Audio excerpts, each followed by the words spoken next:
Well, it's a dangerous fight. Yeah. Because Joshua's going to try to make an example out of him, for sure. And will. I mean, Anthony Joshua's one of the biggest one-punch KO artists ever. Yes. I mean, he's a one-punch night-night guy.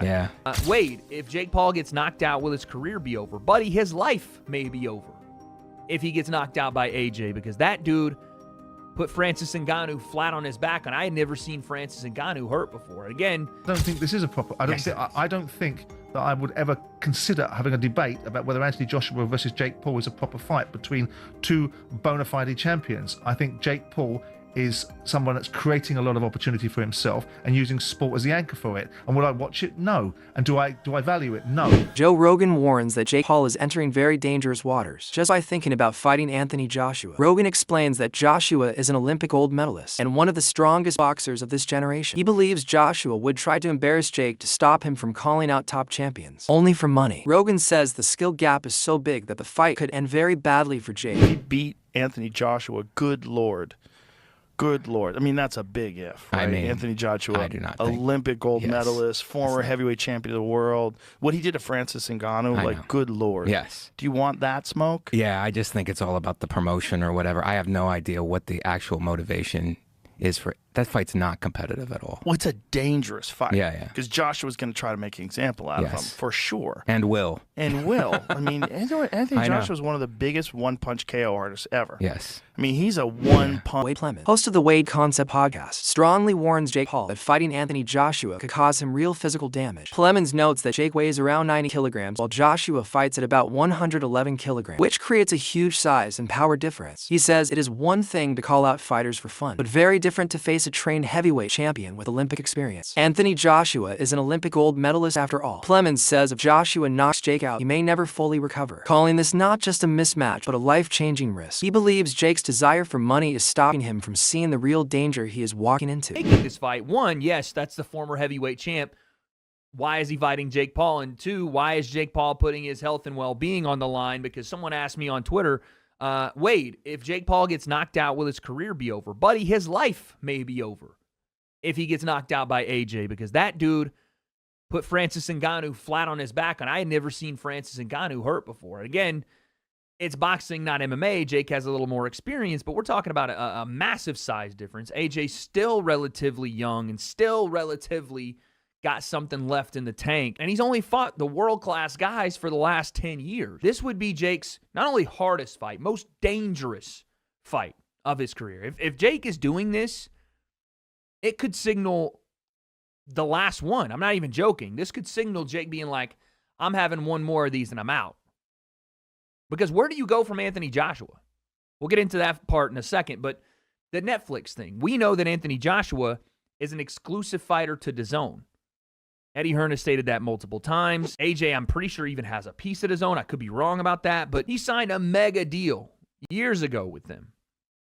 So for this fight to take place on Netflix would mean DAZN would say, you can have one of our biggest cash draws, and maybe in a revenue share thing, or maybe Netflix pays them some money, but you can have our biggest cash draw, and we don't have an affiliation with it. That seems a bit unrealistic. But having said that, this isn't a report from anybody in the camp. This is not MVP saying it. This is not Eddie Hearn saying it. This is Mike Coppinger, who I guess has talked to people in the camp.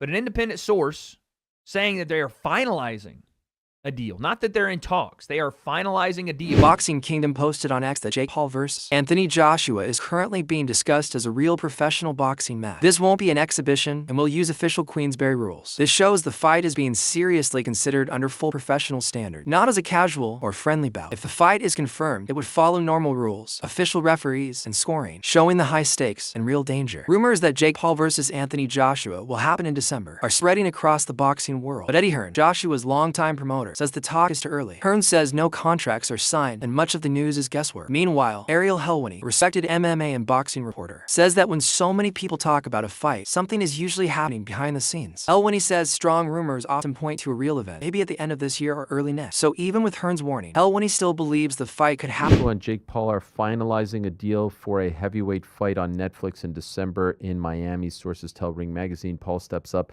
massively to fight the former heavyweight champion after his exhibition with Gervonta Davis was canceled.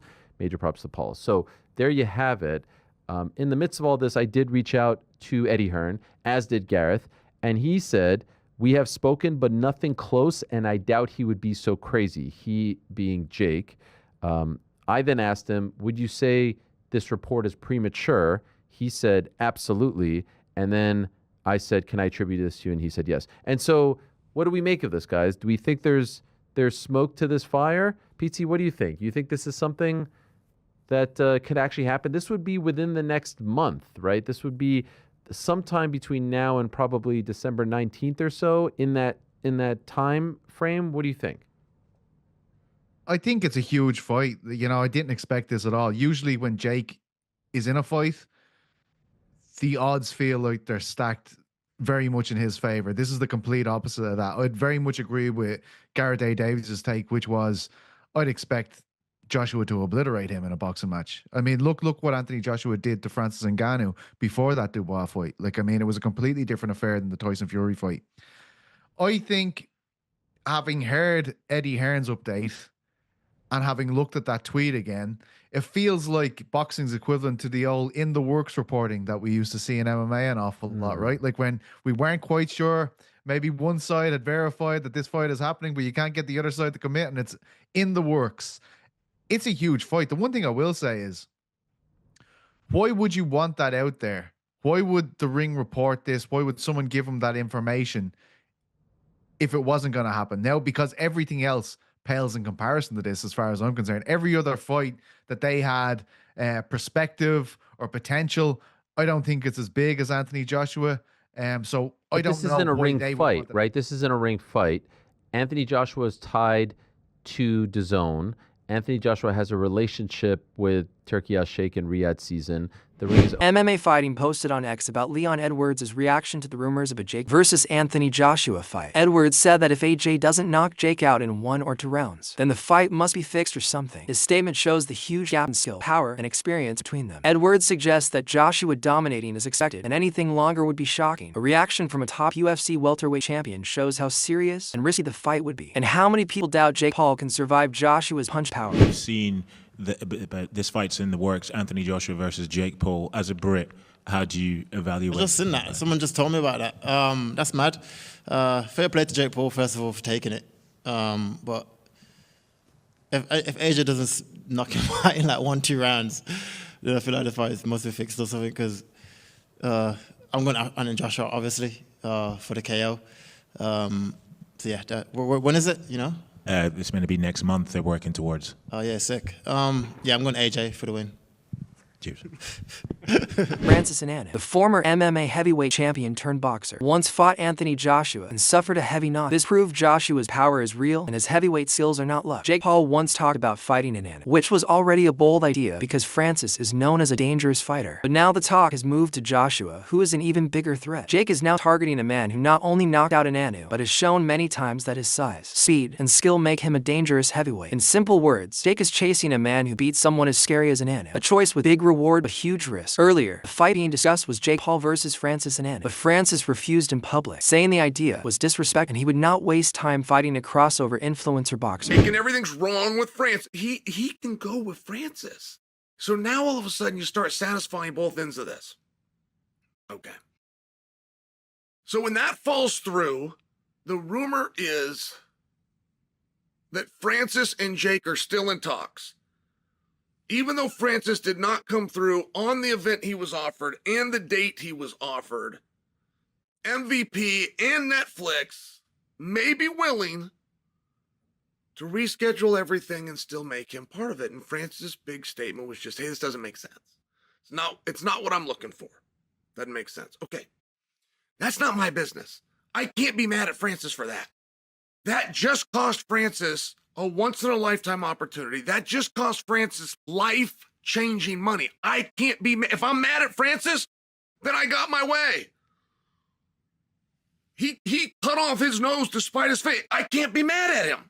He's already been punished. What good does it do me to be mad at him? All right. Well, then you bring in Joshua, and Joshua shows you how it's done. Right? Joshua and Francis are not remarkably comparable. I mean, not only did they box, they're not remarkably comparable, but in the world of boxing and just the accomplishments. I mean, you take Joshua Benson, Olympic finalist, for goodness sakes, right? Just like lifelong, very well known. Multiple generations of boxing ties. You know, go all the way back to Klitschko. Go all the way back. You couldn't go before Klitschko was there first, but you go all the way back to Klitschko. Anything that has ever happened in the sport of boxing says you can tie Joshua to. And he's a professional and above everything else, he's a real boxer. So if he is to say something makes sense, then it makes sense.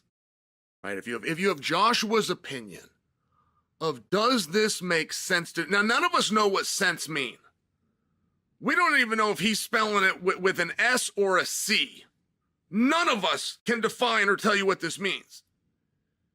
It makes such little sense that Francis can't even tell you why it doesn't make sense. But again, I can't be mad at Francis. He already pissed down his own leg. So, but if you could have Francis's opinion of what in the world of boxing or combat or money or business or sport makes sense, like Francis's level of success is not real. Simon Jordan, a UK boxing commentator and former club owner, was very direct with his opinion. He said the idea of Anthony Joshua versus Jake Paul is stupid and nonsense. Jordan admits the money is huge, but says this is not real competition, only a show. He explains that Joshua is a two-time world heavyweight champion who fought top fighters and built a strong legacy. Jake Paul, on the other hand, is nowhere close to that level. Jordan says this fight would not improve Joshua's legacy and would only put Jake in danger and lower the value of real heavyweight boxing. Anthony Joshua and Jake Paul in December. What does it tell us, Simon? Does it tell us more, as I said in the introduction, about the falling star of AJ or the rising one of Jake Paul? It tells you that there's a huge opportunity for enormous amounts of money to be generated around a fight that really has no integrity behind it in terms of as a fight, but in terms as a media spectacle and entertainment opportunity.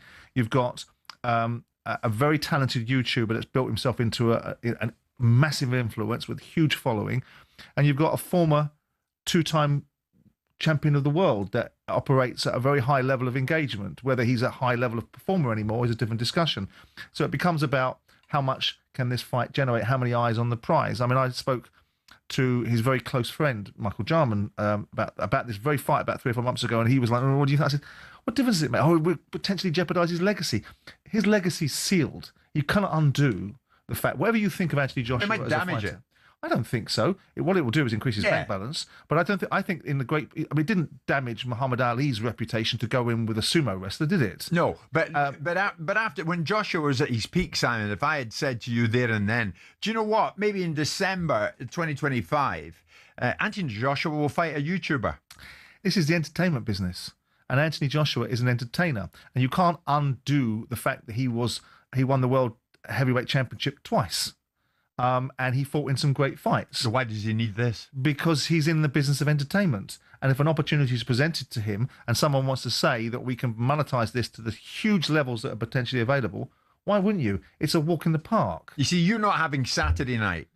Tony Bellew, former WBC cruiserweight champion and now a boxing analyst, strongly spoke out against the fight. Bellew said, "I will not believe this until they actually enter the ring." He says boxing is a respected sport with rules to protect fighters, not a circus where mismatches are made for views and money. Bellew says size matters, experience matters, heavyweight power matters, and Jake Paul has not earned the background to fight Anthony Joshua. He says promoters and sanctioning bodies should set safety rules that protect Jake, who is far less experienced. Many boxing analysts across shows and media have called the possible Joshua versus Jake Paul fight extremely dangerous. They point to the huge difference in experience, power, ring IQ, and physical strength. They say Jake may think he can win, but he does not understand that Joshua punches with knockout force, controls distance, sets the pace, and has lived heavyweight boxing for years. Most agree Jake is dreaming if he thinks he can survive Joshua's punches for long. Unless somebody wants to kill Jake, does someone want to kill Jake Paul? The move is bizarre.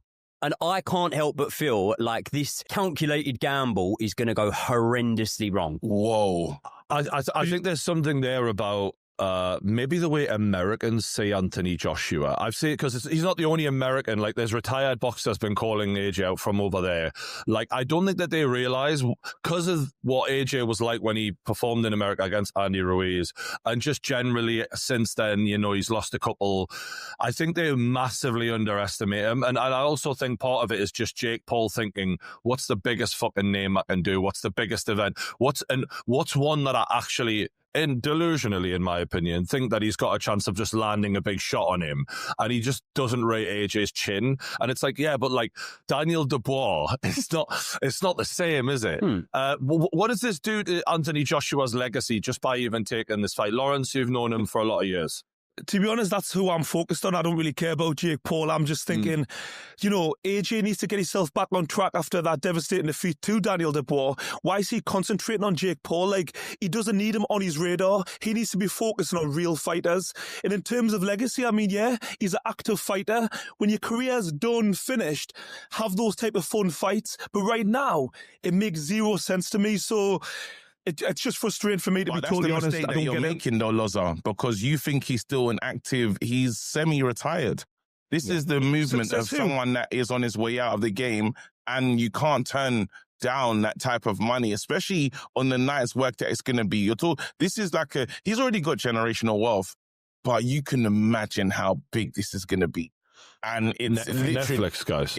It's massive. Like, so that even I remember Eddie Hearn talking about it, and it seemed like he really wanted that fight. If the fight between Anthony Joshua and Jake Paul happens despite all the warning, there must be strong safety rules. Analysts suggest using heavier gloves, fewer rounds, special weight rules, maybe even headgear or a handicap for Joshua. Joshua is almost 20 kilograms heavier and much stronger. Basic matchmaking shows this is a mismatch unless changes are made. The rules must be adjusted to make the fight less dangerous for Jake, but even then, the risk is still high. No fight is fully safe, but this situation has an unusually high danger level. Many insiders think the only smart choice is to delay the fight until Jake gains more experience, and Joshua has a real reason to take the fight. Exhibition with Tank to actually fighting Anthony Joshua, you know, depending on the terms, because here's the thing, Jake Paul started boxing late, so Joshua, to me, this would be a very dangerous fight.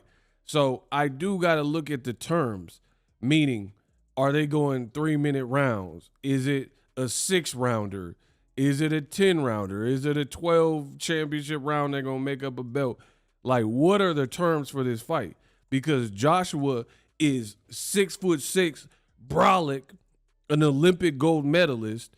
So that's biting off a lot. So for me, I got to first see the fight actually come into fruition, not just like, reports, because Ring has previously reported Virgil Ortiz and Jerron Boots Ennis verbally agreed and the deal is expected to be signed, and it gets clicks and people get hyped up, people